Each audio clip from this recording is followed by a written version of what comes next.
kemarin untuk kita bisa ada wadah untuk menyampaikan aspirasi, inisiasi, ide-ide dan seterusnya disampaikan. Ini kita secara informal akan kita ngobrol bareng bersama-sama, ini sebagai tambahan pengantar saja. Mungkin seperti itu, nanti bisa dipandu oleh Bu Nurun dan Pak Tohari. Monggo kita informal. Terima kasih.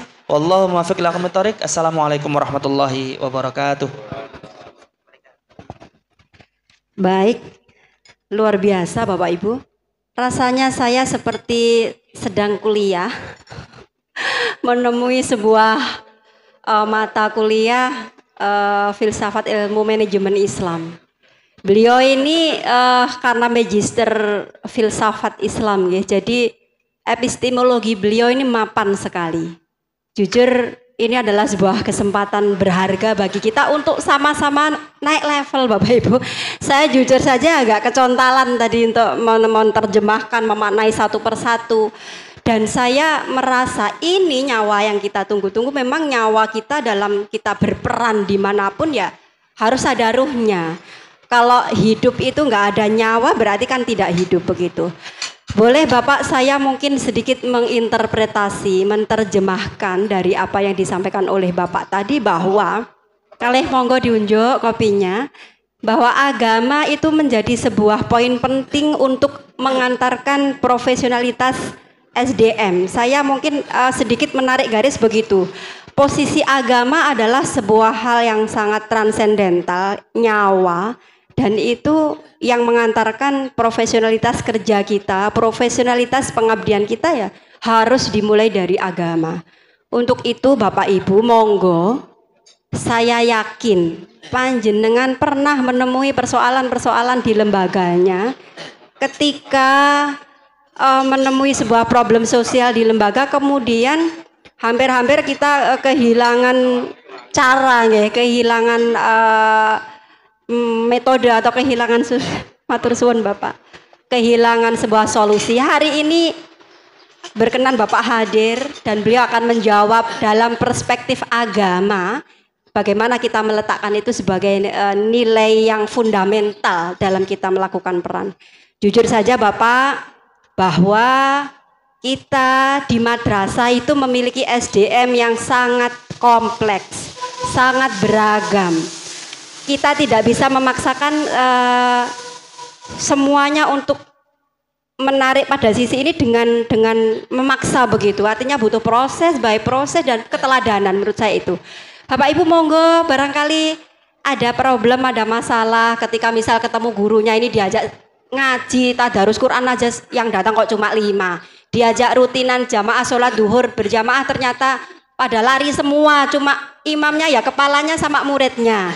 Diajak untuk duha rutin ternyata juga seperti itu. Sehingga kita menguatkan nilai spiritualitas di lembaga kita ini ternyata juga butuh tantangan, butuh cara yang secara praktis bagaimana nanti beliau akan memberikan pencerahan pada kita semua. Saya beri kesempatan untuk 3 penanya. Pertama dari Yai Dairin dari MTS Al-Hikmah Ngerayun, nggih Bapak, kita itu anggotanya terbanyak memang dari Ngerayun semua.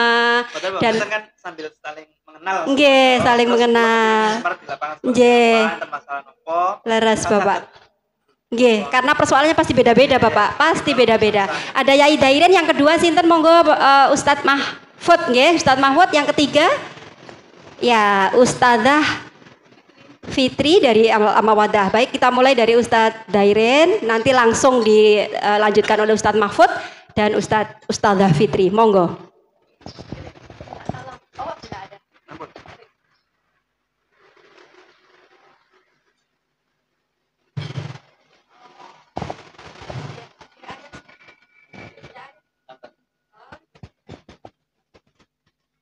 Assalamualaikum warahmatullahi wabarakatuh. Waalaikumsalam warahmatullahi wabarakatuh.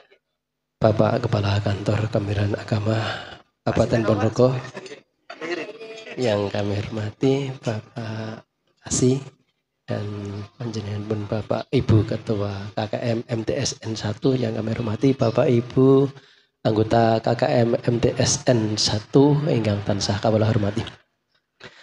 Pertama kami mengucapkan syukur alhamdulillah bisa diajak ngopi bersama di majelis ini kepada Bapak. Mungkin yang selama ini kami meskipun sudah lama dipimpin oleh Bapak di Kementerian Agama, namun bisa bertemu tatap muka secara langsung mungkin baru 2 kali ini. Yang pertama itu adalah bersama teman-teman untuk meminta Bu Nurun tetap berada di MTSN 1. Kalau memang saya bilang waktu itu kalau masih tetap menjadi kepala MTSN itu dipindah kemana saja diburu gitu. Tapi kalau naik tidak bisa mengejarnya.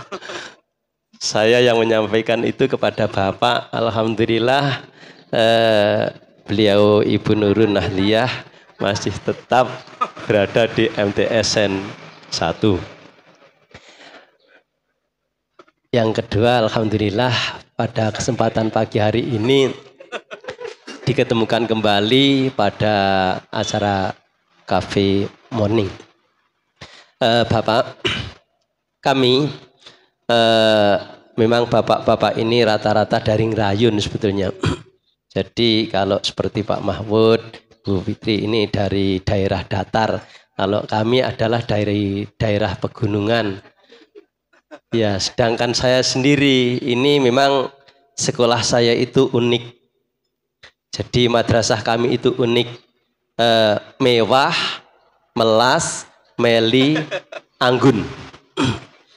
Jadi mewah itu ya agak mepet sawah, terus melas itu mepet alas, meli itu mepet kali, yang memang ada semuanya itu, dan anggun itu antar gunung. Madrasah kami itu kami dirikan tahun 96. Jadi saya berusaha merintis tahun 96 itu mendirikan madrasah karena asal mulanya saya itu diambil dari ngerayun itu oleh Yayasan Ittihadul Amanah, disekolahkan di Ponorogo dalam rangka untuk dikader di ngerayun. Karena memang ngerayun itu adalah daerah yang minus agama. Sampai sekarang pun mungkin ngerayun itu masih termasuk kategori minus, Bapak. Sehingga dibanding kecamatan-kecamatan yang lain, ngerayun itu sampai sekarang ini yang bisa naik haji masih paling minim. Mungkin belum genap 10 orang. Kalau kecamatan-kecamatan yang lain sudah, apalagi kalau kurban. Ini nampaknya belum begitu ada yang kurban. Maka untuk itu kami bergegas kembali ke ngerayun meskipun saya tetap domisili di Ponorogo untuk merintis mendirikan madrasah di ngerayun. Alhamdulillah berdiri pada tahun 96 dengan murid 30. Alhamdulillah bisa berjalan baik. Namun tahun 97 itu dapat 96 itu juga dapat tanah wakaf. Kemudian saya bangun 3 ruang kelas. Alhamdulillah selesai dalam 1 tahun. Ternyata atas kekompakan warga masyarakat luar biasa pada waktu itu. Namun ternyata pada tahun 2000 tanah wakaf akan saya sertifikat. Ternyata dicabut, Bapak. Akhirnya 3 ruang kelas saya bongkar. Terus saya beli tanah, alhamdulillah dapat, dan saat ini saya sudah berada di tanah yang kami kelola itu. Awalnya kami meskipun ya sama-sama yang mendirikan itu masih agak anak-anak, jadi masih muda-muda semuanya, itu kompaknya luar biasa dan tidak punya modal sama sekali di kala itu. Sehingga kalau akan beli kapur itu harus jualan lokok keliling. Alhamdulillah sekarang sudah lumayan bangunannya. Namun di akhir-akhir ini, Bapak, ini saya singkat saja karena yang jelas panjang kalau saya ceritakan semuanya. Awal itu kompak luar biasa menurut saya, bersama masyarakat juga kompak, sampai membangun pun kompak, diajak istighosah kompak.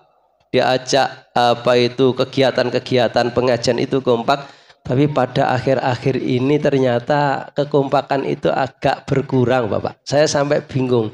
Saya itu mengundang rapat itu juga disiapkan makanan, meskipun amplopnya itu kalau memang ketepatan hanya waktu HR-an saja, tapi ternyata kok akhir-akhir ini agak kurang kompak gitu. Saya kalau mengundang rapat itu kadang itu guru dari madrasah kami itu adalah 35, kadang yang bisa hadir itu sekitar 15, 14, 22 itu termasuk Gurunya.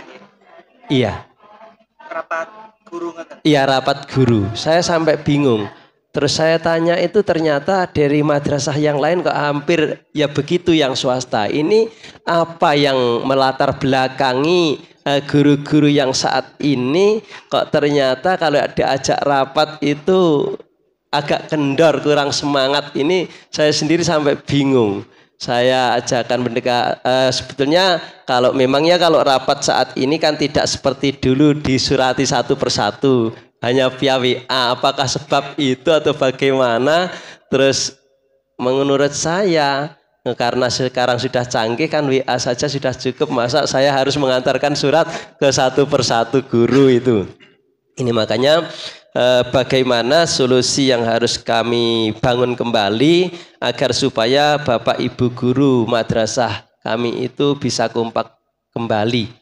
Padahal ini hari yang jelas guru-guru yang mengajar di sekolah madrasah kami itu sudah agak banyak yang alumni, Bapak. Tapi kok belum ada yang meniru semangat yang saya bangun. Jadi kalau saya dari Ponorogo itu laju setiap hari ke sana itu saya berusaha untuk ringan, tapi kenapa murid-murid yang sekarang sudah jadi sarjana S2 pun kok belum bisa ada yang meniru sampai di situ.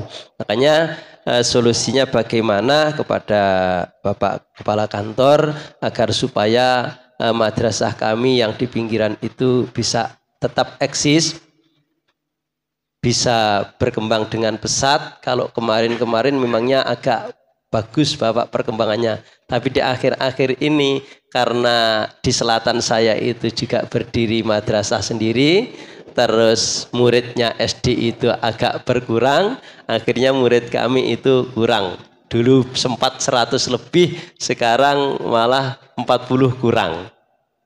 Ini turunnya sangat drastis. Kami setiap ada tamu dari Kementerian Agama sangat merasa bangga bahwa itu bisa memotivasi gerak langkah kami, bahkan memunculkan kepercayaan baru dari masyarakat. Oh, ternyata madrasah itu juga sempat dikunjungi dari dari kantor Kementerian Agama atau dari instansi pemerintahan. Ini sebetulnya tamu-tamu termasuk Bapak Ibu guru kepala madrasah mengadakan arisan anjang sana ke sana itu sangat luar biasa memotivasi anak didik dan guru-guru kami. Ternyata meskipun di pinggiran itu juga dikunjungi dari berbagai elemen di Kementerian Agama.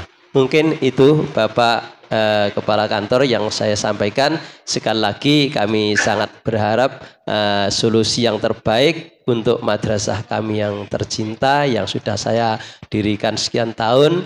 Dan ini saat ini dari 3 pendiri itu tinggal saya sendiri yang berada di situ, Bapak. Karena yang satu itu sudah meluncur di Makassar sana jadi guru SMP internasional. Terus yang satunya baru saja meninggal dunia kemarin hari Jumat, itu jadi Pak Dasiran. Iya, jadi 3 pendiri, sekarang yang menunggu di madrasah tinggal saya sendiri.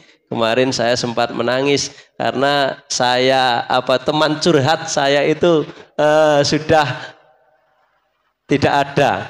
Jadi bagaimana harus mengembangkan madrasah berikutnya ini nanti masih saya berpikir panjang. Dan kebetulan pada kesempatan pagi hari ini bisa bertemu secara langsung kepada Bapak Kepala Kantor. Begitu Bapak, terima kasih. Mohon maaf barangkali penyampaian saya kurang berkenan.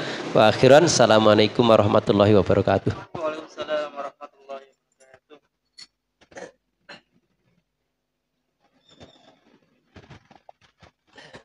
Ya, pertanyaan loh Bapak. Maksudnya kalau ada masukan gimana apa artinya ada ide, ada monggo.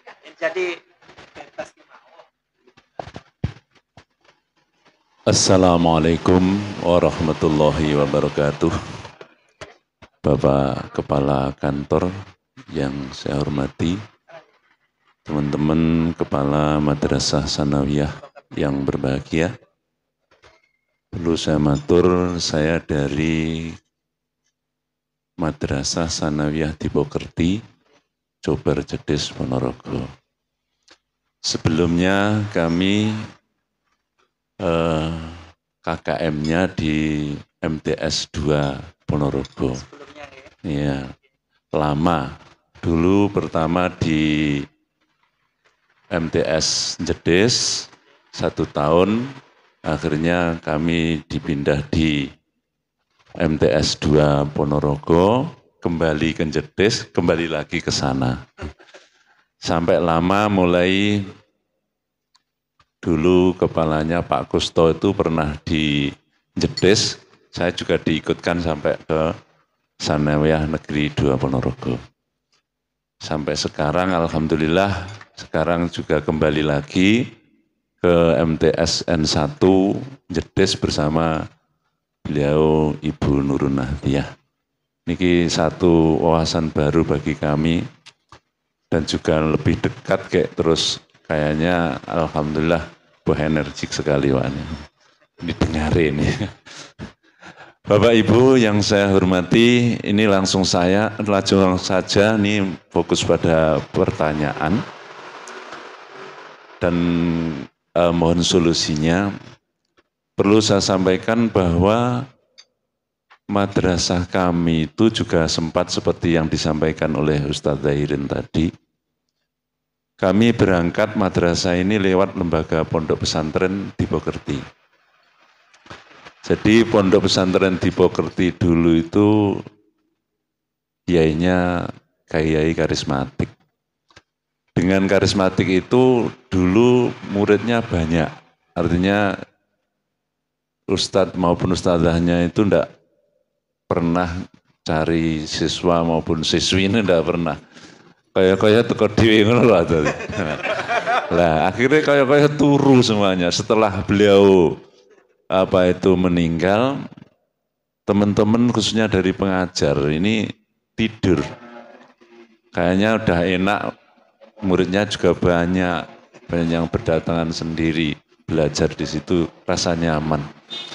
Semakin lama semakin kekis waktu, beliaunya karena sudah meninggal, akhirnya dan madrasah sanawiyah maupun aliyah di sekitar kami lembaganya besar-besar. Akhirnya karena tertidur itu tadi, semakin lama semakin terkikis juga. Akhirnya semakin lama semakin surut. Alhamdulillah sampai sekarang masih ada untuk diajak belajar, itu saja. Ya satu kelas 1 sampai kelas 7 sampai kelas 9 itu sekarang 20. Dulu berkurang, sekarang 1-2 tahun ini bertambah lagi. Alhamdulillah mulai berkembang lagi. Terus kendala kami yang saya sampaikan, apakah memang seperti yang beliau sampaikan tadi, ruhul jihadnya pendidik kami atau guru-guru kami ini masih kurang sekali. Terutama begini Bapak. Yang laki-laki, artinya yang bapak-bapak itu kok semangatnya kurang, yang banyak itu perempuan. Jadi di tempat kami ini yang semangat perempuan. Opo mergo wong putri munda akeh, ini saya tidak tahu akhirnya menjadi kesemangatan itu kurang sekali, jauh dibandingkan dengan yang dulu. Pun juga dari siswa-siswinya, untuk siswa-siswi itu karena sistem untuk belajar mengajarnya itu yang banyak itu dari sistem pondok pesantren.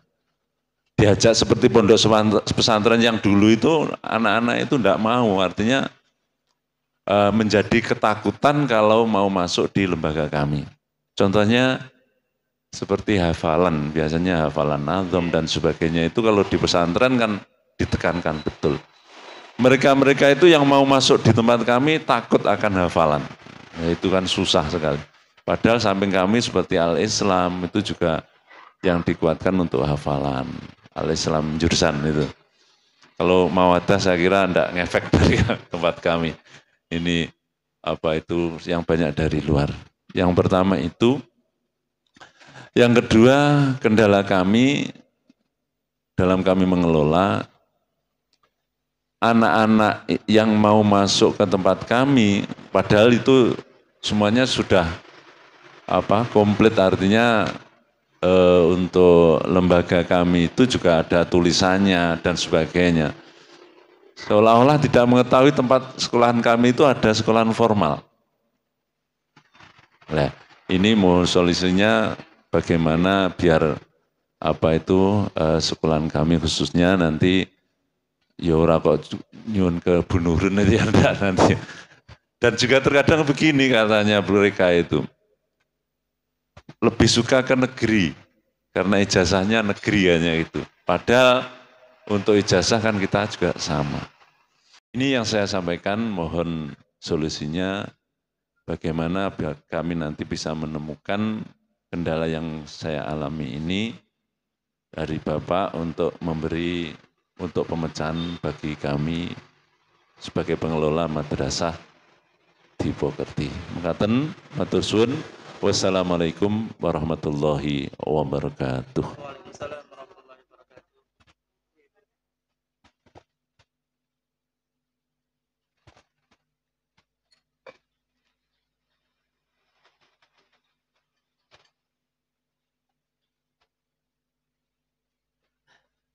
Assalamualaikum warahmatullahi wabarakatuh.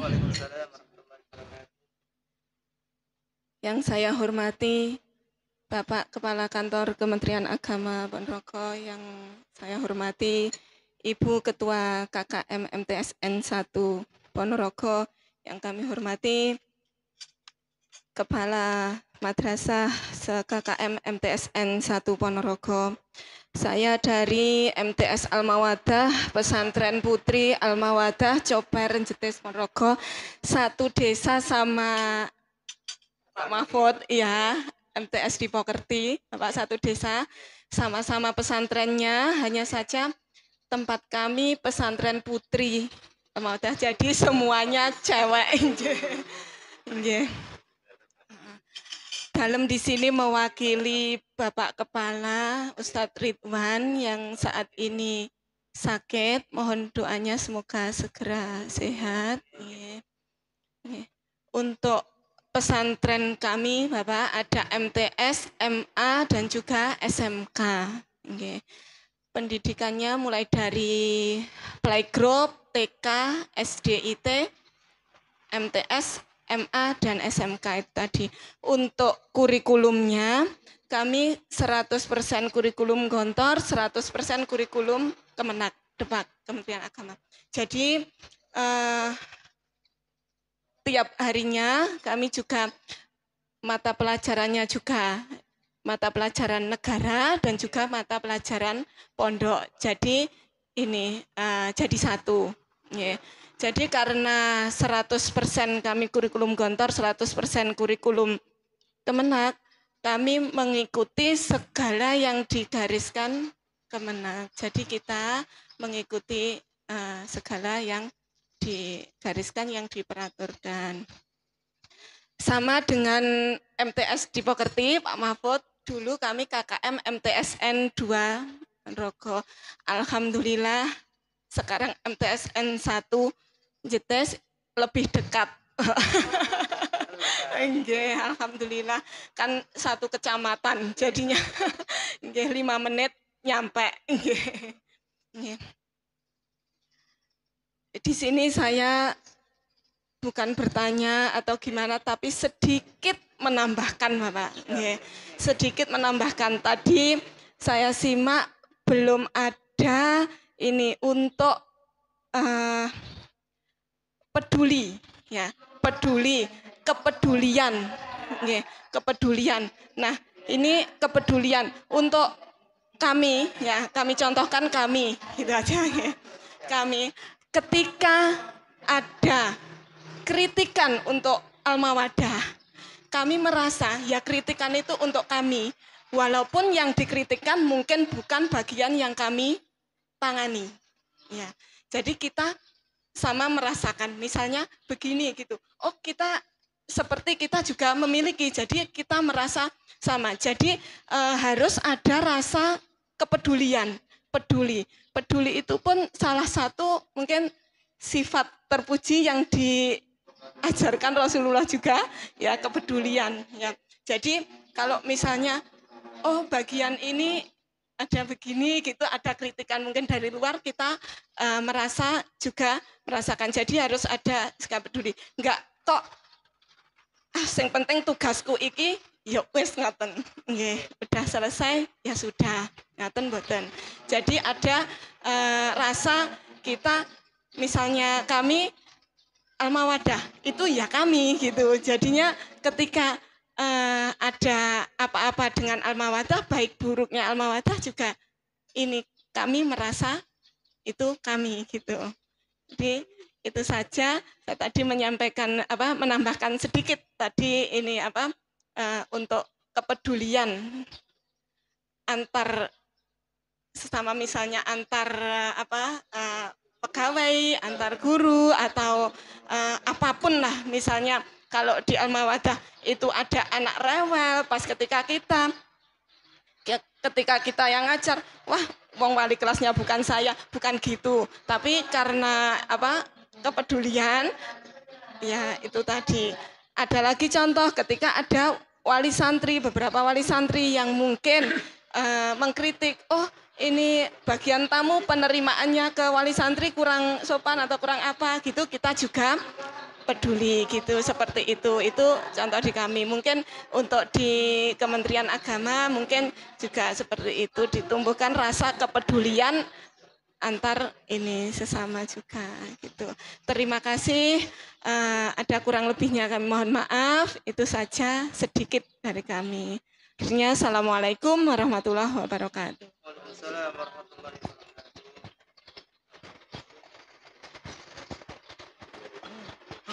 Terima kasih. Sementara 3 dulu ngaten Bapak nggih. Nanti barangkali apakah masih ada waktu atau tidak.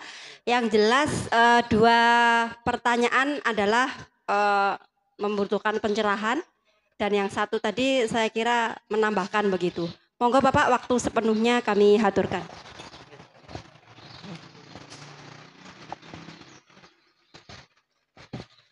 Bapak dan Ibu sekalian saya hormati, alhamdulillahirabbil alamin. Jadi apa yang disampaikan oleh Bapak Khairin, Bapak Mahfud, okay, ini faktual, okay, real di lapangan seperti ini. Kemudian langkah-langkah apa yang harus, okay, setidaknya sharing, tentu tidak hanya dari kami, tapi nanti dari berbagai pandangan dalam berbagai masukan yang lain juga bisa memberikan pandangan yang lebih luas terkait dengan kondisi madrasah. Jadi ketika semangatnya tadi kurang, ya memang segera dievaluasi. Oleh karena mungkin kegiatan-kegiatan yang bisa menunjang untuk kebersamaan, ya memang harus diprogramkan, ya. Diprogramkan. Kalau di kantor misalnya bisa dibuat sebuah kegiatan. Kalau di kantornya bisa kita contohkan itu seperti kegiatan outbound bersama. Biasanya juga ada beberapa satuan pendidikan atau kantor yang ingin merakit kebersamaan itu dengan cara-cara kegiatan yang nuansanya bersama-sama, yang tidak membedakan jarak, yang tidak jadi itu biasanya diinginkan. Jadi biasanya di organisasi apapun, pemerintah maupun organisasi apapun, itu antara keinginan atasan dengan keinginan bawahan kan mesti beda kadang. Ini maunya atas seperti ini, maunya bawahan seperti ini. Nah ini kalau enggak kita bersama dalam satu kegiatan atau momentum ya nanti enggak susah, enggak ketemu-ketemu. Maka perlu sekali untuk kita bersama-sama mendesain kegiatan-kegiatan yang sifatnya untuk kebersamaan tadi. Contoh yang paling mudah nggih libur rekreasi bersama tadi, rekreasi bersama atau outbound yang lebih itu. Kemudian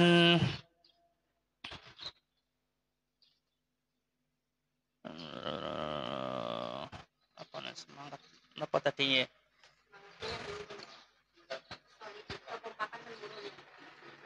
Oh, nggih. Jadi memang teknologi itu juga ada plus minusnya, harus kita pahami ya. Plus minusnya. Kadang kita menyampaikan sesuatu kepada seseorang itu kadang nyampe, kadang tidak. Sehingga tidak bisa kalau hanya pemberitahuan tanpa dikawal. Itu sudah kami buktikan berkali-kali. Pemberitahuan Zoom pun seperti itu, sekarang udah mulai tidak hanya WA tapi Zoom. Kalau memang tidak diikuti dengan dicek betul, kita nggak akan bisa memastikan itu sukses. Tetapi harus dikawal. Maksud saya seperti ini, ketika penyiaran merencanakan kegiatan-kegiatan, mengundang dan seterusnya, itu tidak cukup hanya pemberitahuan, mengundang lewat WA, tetapi minimal di telepon.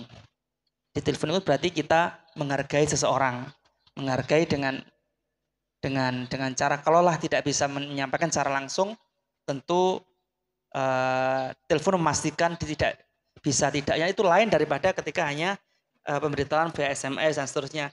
Jadi komunikasi berarti ini ilmu terkait dengan ilmu komunikasi.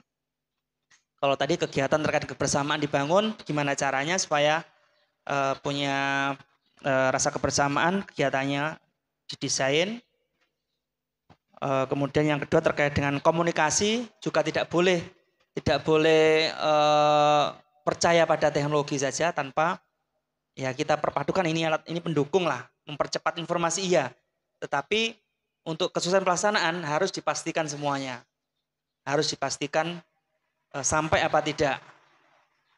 Apalagi kalau kita bisa tadi memastikan di telepon itu orang akan lebih lebih terhargai dan seterusnya, misalnya seperti itu lain. Jadi kemudian semangat yang dibangun ya, semangat yang dibangun. Jadi gini Bapak, ketika tadi ada kegiatan-kegiatan yang sifatnya itu kita menyentuh ruhnya, menyentuh spiritualitasnya, itu harapan kita bahwa finansial itu sudah tidak menjadi pokok utama lagi lah. Kepuasan itu bukan hanya ada pada finansial, tetapi kalau sudah ruhnya yang berbicara, yang itu kepuasannya bisa kepuasan batin, kepuasan secara psikologis itu puas. Sehingga kemudian dari kepuasan secara psikologi ini punya sifat-sifat tadi banyak hal, memiliki, kemudian dulian dan seterusnya. Itu karena sudah spiritnya tadi sudah terbangun, sehingga yang keluar sudah tidak pertimbangan yang sifatnya material, finansial, enggak. Sudah lebih dari itu. Ada kepuasan psikologi, kemudian juga ada ketenangan dan seterusnya. Itu bagian dari manfaat ketika kita bergerak pemberdayaan SDM itu dengan pendekatan agama tadi yang kita sentuh. Salah satunya ngaten nggih. Bahkan kalau misalnya kalau agama kan mengajarkan mengajarkan tentang yang lebih dari yang terlihat pahala dan seterusnya. Saya yakin nilai-nilai itu nggak ada salahnya kok kita masukkan nilai itu, karena memang di agama kita memang kita ini dalam tahapan-tahapan yang kalau nggak ada iming-imingnya, stimulasinya itu nggak akan tergerak. Hal adullukum ala tijaratin tunjikum min adzabin alim. Misalnya Allah sendiri ketika bicara masalah supaya manusia ini bisa apa nih, bisa mengamalkan ini, itu memberikan pancingan tadi kayak berdagang, teman-teman. Bahasanya Allah memberikan kita kayak berdagang. Ya, sampean kalau melakukan ini ya pahalanya seperti haji dan umroh. Kalau melakukan ini pahalanya seperti ini. Itu ditunjukkan. Walaupun belum sekarang, tapi itu juga bisa menjadi motivasi dalam tingkatan kita. Kecuali kalau yang sudah lebih tinggi lagi, mungkin spiritualitasnya sudah lebih tinggi, misalnya pun buatan usaha bicara masalah pahala, bicara masalah finansial, itu sudah otomatis sendiri atas panjenengan. Itu bisa mengkader semuanya seperti itu. Wah, itu lebih baik seperti itu. Nah, berarti permasalahannya yang harus dilakukan seperti apa supaya bisa menciptakan seperti itu. Mungkin satu, mungkin kebersamaan. Yang dua, komunikasi. Yang ketiga, terkait dengan membangun spirit di dalam yang baik supaya semangatnya lebih baik dan seterusnya.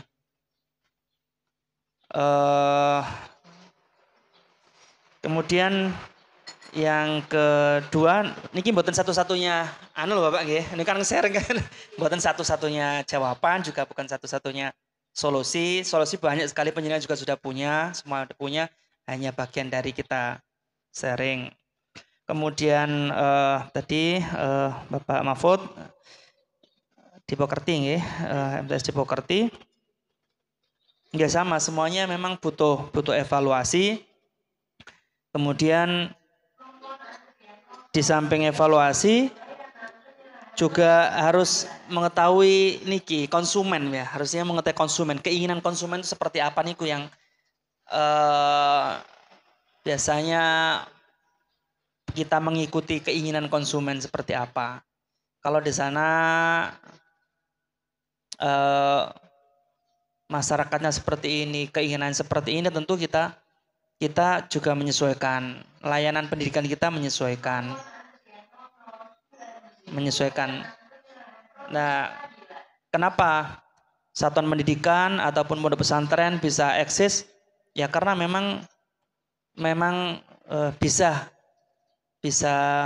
memberikan pelayanan yang sesuai dengan yang diinginkan oleh masyarakat itu.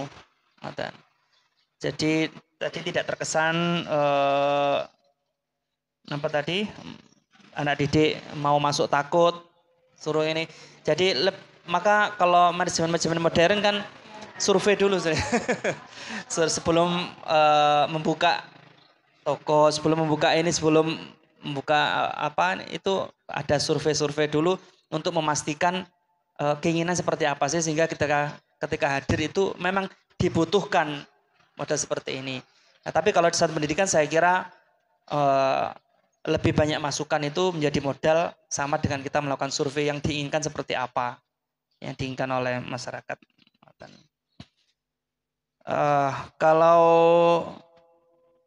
ada pandangan lebih suka ke negeri, saya kira juga tidak semua, tidak seluruhnya. Sekarang tidak ada pembedaan itu. Sekarang yang menjadi adalah outputnya atau kualitasnya sekarang. Jadi kualitas itu yang harus menjadi tujuan utama dari sebuah proses itu. Kalau di instansi outputnya itu layanan yang terbaik. Kalau di pendidikan mungkin outputnya semuanya, semua program kerja, semua apapun fokusnya adalah untuk anak didik kan, anak didik. Jadi saya kira satuan pendidikan atau kurikulum atau ini sebagian dari proses semua. Saya kira itu tujuannya mengarah ke kualitas anak didik. Dan jadi ketika madrasah tidak negeri ataupun swasta, saya kira kalau memang mampu untuk bisa mencetak anak didik yang diinginkan oleh masyarakat dan seterusnya, saya kira tidak ada pandangan yang dikotomi seperti tadi itu. Tidak ada. Ya mungkin masih ada yang seperti itu, mungkin ya kita nggak bisa menghindari, nggak bisa. Nah, ada mungkin. Tapi itu harus dijawab dengan menunjukkan bahwa di satuan pendidikan Bapak sudah ada perubahan dan evaluasi serta langkah-langkah yang tidak yang dikhawatirkan oleh masyarakat tadi atau anak didik tadi. Jadi gimana lah ramuannya seperti apa? Itu secara umum seperti itu sharing kami. Jadi tentu sekali lagi ini perlu kalau lebih baiknya itu Bapak Ibu sekalian kalau mau itu konsultan. Kalau dalam bahasa itu ada konsultan sendiri itu lebih bagus lagi. Okay. Tim pengembang, okay. Bahasanya kan ada konsultan sendiri itu akan lebih cepat untuk menyelesaikan permasalahan untuk. Jadi semua insya Allah instrumennya juga sudah ada. Nah, tinggal itu saja. Kita harus berani memberikan yang terbaik. Kemudian kita terbuka dari semua masukan dan seterusnya. Ya mungkin seperti itu. Kemudian terima kasih Ibu dari Al-Mawaddah. Ini semuanya 100% ya, semuanya 100%-an, kurikulum Gontor 100%, Kemenak juga 100%. Ini bagus dan memang kepedulian sama memang yang bagus itu siapapun tenaga pendidikan atau pegawai atau SDM kita memang harus 1 responsif, 2 peduli, 3 tangguh. Ini yang harus memang ditanamkan. Tapi ini di luar ini di luar 5 budaya kerja tadi memang saya nggak tahu ini masuk poin yang mana di antara integritas. Apa masuk indikatornya integritas nih? Seperti itu. Tapi memang ini betul. PNS yang smart itu paling enggak kriterianya yang harus dicari adalah yang responsif. Responsif itu peka terhadap lingkungan, terhadap suasana, terhadap itu peka. Kalau nggak peka ya pokoknya jalan. Nggak tahu kanan kiri, sudah selesai ya sudah. Nggak peduli, berarti nggak responsif ini, nggak peka. Padahal dicari. Sekarang itu kuncinya ada pada kecepatan kan, kecepatan merespon kan. Semakin cepat merespon, semakin responsif, kemudian peduli sama, kemudian tangguh. Nah, ini tangguh ini nggak gampang nyerah, kemudian juga nggak selalu menghindar. Kalau ada masalah menghindar, ini nggak tangguh. Padahal kita dituntut sebagai tangguh. Tangguh juga, bagus. Jadi saya sepakat kepedulian itu juga harus dibangun untuk meningkatkan SDM kita supaya bisa berdaya, bisa lebih baik untuk mengembangkan satuan pendidikan yang kita laksanakan masing-masing seperti itu. Moga ditambahi dari Pak Kasih PHU atau dari Bu Nurun, monggo. Ini kan sharing mawon nggih. Yang penting silaturahminya ketemu, kemudian kita tahu permasalahan secara real di lapangan dan seterusnya. Kita nambah.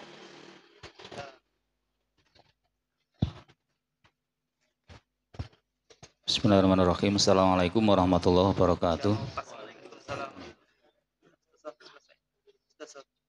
Terima kasih kami sampaikan pada Bapak Kepala Kantor yang telah memberikan waktu pada kami untuk sharing bareng-bareng niki beberapa yang disampaikan dari teman-teman termasuk Bu Nurun, terima kasih kami sampaikan. Pak Yai Dairin menyampaikan tentang kondisi di Ngerayun yang masih minus ya, terutama agama. Bagaimana di sana itu haji juga memang masih minim. Kami juga deteksi terus Pak. Jadi termasuk haji itu di Sawu, Ngerayun, Pudak, Soko itu ya, Ngebel itu memang angka-angkanya masih minim. Mungkin juga berdampak juga ke kurban kan begitu nih. Kurban juga di situ masih kesadaran maksud kami itu masih minim. Tadi Bapak Kepala Kantor sudah menyampaikan bahwa di antara karakter yang perlu dibangun adalah tabligh. Tabligh adalah penyampaian ya, menyampaikan informasi. Ini ternyata memang perlu ketangguhan. Jadi menyampaikan itu tidak cukup sekali dua kali. Kalau kita lihat saja kepada pendapat seorang Zionis gitu ya, Adolf Hitler itu menyampaikan kebenaran itu adalah kebohongan yang diulang 1000 kali. Kebenaran itu adalah kebohongan yang diulang 1000 kali. Jadi gak bener itu pokok di bulan baleni ngono. Wong ku nganggep bener terus yang nglakoni. Apalagi kalau ini sesuatu yang bener kan begitu ya, ajaran Nabi, ajaran. Makanya itu kita tidak jangan sampai nanti terhenti atau jangan sampai putus asa. Hendaknya kita memang tidak henti-hentinya untuk menyampaikan sesuatu yang hak itu. Soal hasil bagaimana, nah itu memang Allah Subhanahu wa taala tentu nanti yang akan menentukan, karena itu terkait dengan hidayah. Yang kedua yang perlu dibangun terkait dengan ini kan wadah. Wadah untuk menyampaikan bagaimana informasi ini bisa terus disampaikan terulang-ulang. Kalau ada wadahnya tentu baik ini di madrasah, baik ini di majelis taklim, baik itu di masjid atau apa. Yang penting ada wadah untuk menyampaikan informasi. Kalau di masjid tentu ini akan dibangun majelis taklim yang setiap minggu mungkin ya akan menyampaikan pesan-pesan. Kalau di lingkup madrasah mungkin ada forum guru yang setiap minggunya juga akan menyampaikan pesan-pesan. Ini yang pesan yang perlu apa dan itu diulang-ulang. Kadang-kadang kita kalau ngulang itu kan yang ngulang yang bosen itu. Oh, dek ingin ngomong niki, mosok ngomong niki neh. Bolak-balik 5 budaya kerja. Dan itu memang ya begitu. Sudah jenengan jenuh sampai mandak apa-apa. Kita akan tetap ulang itu karena apa? Ini perkara benar. Katanya ada Hitler itu bohong saja kalau 1000 kali itu jadi kebenaran kan begitu. Nanti oh iya. Lama-lama juga ikut juga nanti tanpa sadar dia hafal dan akan ikut melaksanakan ini. Itu terkait dengan tabligh, kemudian terkait dengan ketokohan Pak Yai Mahfud, kemudian Pak dari Ngerayun ya. Ini untuk tempat-tempat curhat, apalagi orang yang biasa curhat sudah meninggal, kita juga jadi bingung. Pimpinan pondok yang ditokohkan meninggal, kita juga jadi bingung. Ada di hikam itu pendekatan agama ya ini. Ada cerita kan di hikam itu. Jadi seorang santri itu nangis. Ditanya oleh kiai itu, "Kenapa kamu nangis?" "Anu ini Pak Yai kula niku ninggal." Apa katanya Pak Yai yang alim ini? "Awakmu iki golek guru kok ya sing mati kan."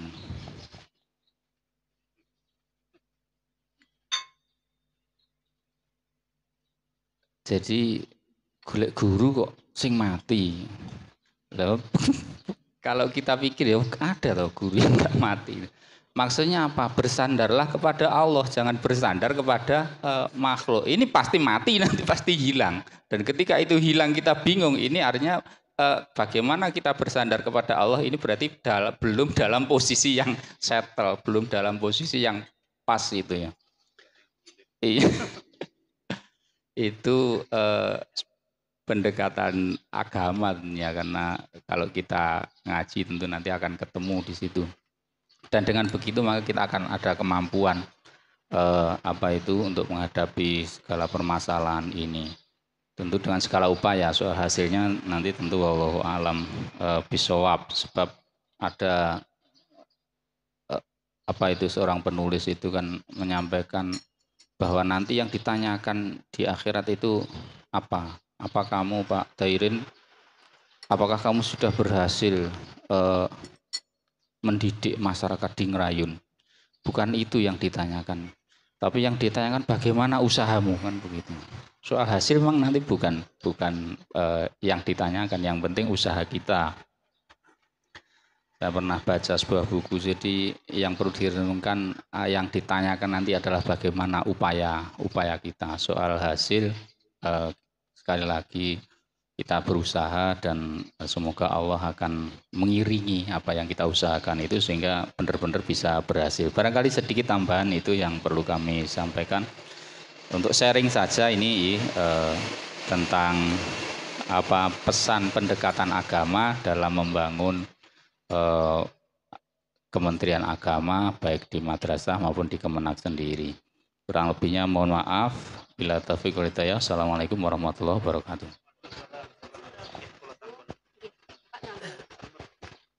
Baik Bapak Ibu, itu tadi jawaban dari Bapak Kepala Kantor dan juga Bapak Kasih PHU. Mungkin sedikit saja sebelum acara ini kita tutup, saya mungkin sedikit menambahkan dari pengalaman saya mungkin 7 tahun ya, dalam mungkin tidak seberapa dibanding pengalaman Bapak Ibu, tapi saya menemukan sebuah formulasi yang itu akhirnya menjadi keyakinan bagi saya.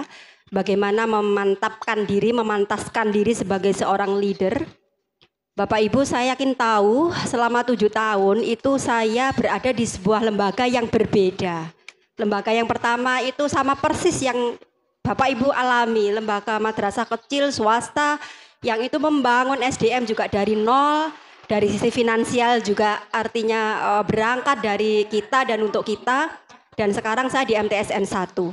Satu hal yang harus menurut saya itu harus kita yakini bahwa membangun sebuah manajemen berbasis profetik. Profetik itu adalah ini sisi agama. Bapak hari ini sudah menerangkan tentang agama itu akan menjadi nyawa kita dalam memimpin, dalam menggerakkan SDM kita. Kalau saya meyakininya sebagai nilai profetik yang harus kita transformasikan, kita tanamkan.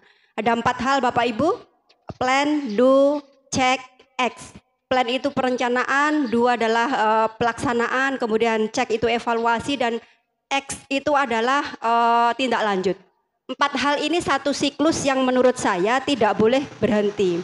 Dan keempat-empatnya ini ya harus kita tarik dalam perspektif agama sebagai ruhnya, bangunannya. Sebagai pemimpin sudah tidak lagi ketika kita harus mengambil kebijakan itu mempertimbangkan rasa. Rasa itu dalam sisi mungkin nyawa kemanusiaan harus, keperpihakan harus, minoritas harus kita perjuangkan, anak-anak miskin adalah yang utama kita pikirkan, guru-guru kesejahteraannya juga harus kita pikirkan, tidak mungkin tidak rasional. Kemudian kalau kesejahteraan saja kita juga tidak berpikir, tidak memberikan ruang itu, meskipun kalau spiritualitasnya sudah mapan, tadi Bapak ngendiko itu sudah tidak lagi menjadi satu tujuan dalam melakukan perjuangan, tapi dari sisi profesionalitas kita karena pemimpin, menurut saya itu juga harus menjadi bagian penting. Dari 4 hal itu Bapak Ibu, pengalaman saya adalah bagaimana menggerakkan ruhul jihad di madrasah yang berbeda, karena saya merasakan di swasta sampai hari ini implikasinya masih. Karena MTS Ma'arif 1 yang dulu saya datang muridnya tinggal 2 dan sekarang sudah menjadi 7 rombel, itu masih konsisten dengan prestasi-prestasinya sampai level Jawa Timur, dan itu berdiri sejajar dengan madrasah negeri yang lain sampai sekarang. Yang kedua, konsistensi mengawal, memasukkan nilai-nilai, menanamkan itu. Jadi nyun pangapunten, kalau saya dulu yang di madrasah swasta itu setiap pagi guru itu wajib semua ikut setelah sholat duha harus ada istighosah bersama, wajib itu.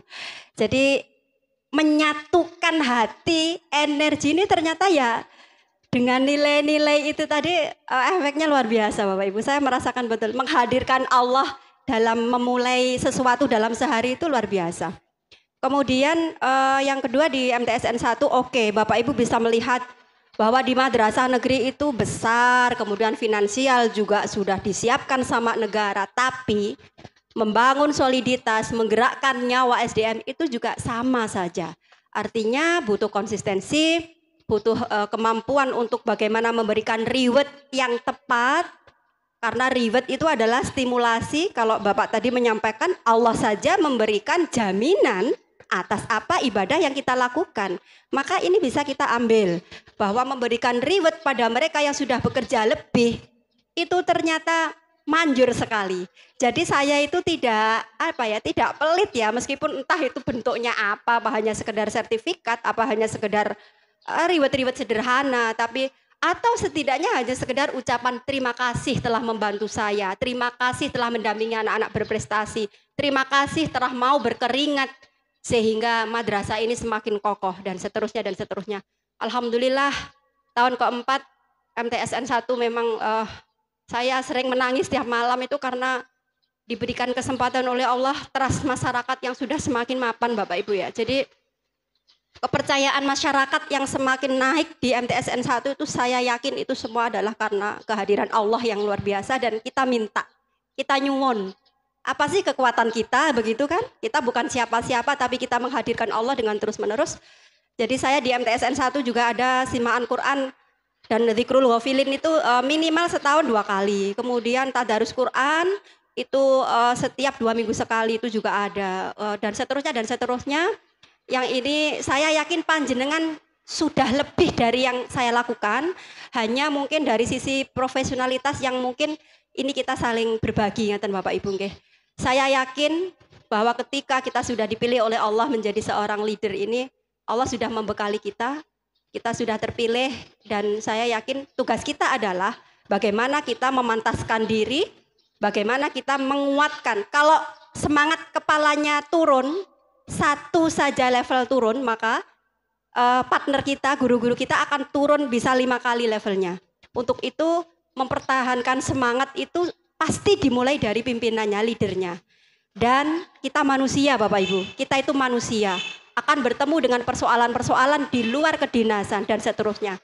Untuk itu menurut saya ya agama adalah hal penting yang akan menjadi nyawa, akan menjadi dasar yang sangat fundamental untuk bagaimana kita mengimplementasikan peran kita sebagai salah satu penggerak SDM di madrasah kita. Mudah-mudahan pertemuan-pertemuan seperti ini akan terus dilanjutkan. Bapak pangapunten, kami merindukan betul ada ruang-ruang ini sederhana, tapi kita dapat banyak sekali. Kita betul, nggih. Alhamdulillah Bapak Ibu, matur suwun sangat, saya nyun pangapunten sangat ini tadi ketiban sampur. Mestinya bukan saya dan saya harusnya jadi peserta yang juga aktif bertanya karena kompleksitas persoalan saya juga luar biasa karena saya jadi moderator ya akhirnya saya nggak bisa tanya-tanya. Baik, matur suwun sangat atas kesempatan yang luar biasa untuk KKM 1 Bapak. Mudah-mudahan dengan hadirnya ruang yang luar biasa ini akan menjadi cas bagi kita. Batu itu aja harus dicas, HP aja bisa drop, maka ini adalah saatnya kita menyatukan energi. Panjenengan saya yakin lebih dari yang bicara ini. Untuk itu kita akan saling menyeimbangkan, menyempurnakan karena tidak ada yang sempurna. Sempurna hanya milik Allah Subhanahu wa taala. Dari saya ada kurang lebihnya mohon maaf. Bapak nyun pangapunten sangat. Saya dalam memandu ini barangkali ada hal-hal yang kurang berkenan. Kalau istilah Jawa kadoani kurang duga, mohon maaf Bapak. Wa akhiran, mari kita tutup bersama dialog kita pada hari ini dengan bacaan hamdalah. Alhamdulillahirabbil alamin. Wa akhiran wallahu muwaffiq ila aqwamit thoriq. Wassalamualaikum warahmatullahi wabarakatuh.